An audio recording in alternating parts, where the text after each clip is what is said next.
মাবুদ গো, সমস্ত প্রশংসা একমাত্র তোমার জন্য, কেননা তুমি রহমান, তুমি রহিম, তুমি গফফার, তুমি করিম। মাবুদ গো, তুমি আমাদের মা হওয়ার তৌফিক দিয়েছো মৌলা, তুমি আমাদের বোন বানিয়েছো,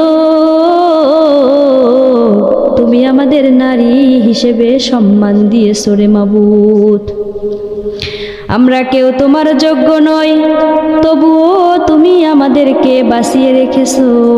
আমাদের চোখে যে পানি দিয়েছো মৌলা, সেই পানির ওসিলায় তুমি আমাদের জীবনের সব গুনাহ খাতাগুলো মাফ করে দাও। মাবুদ গো,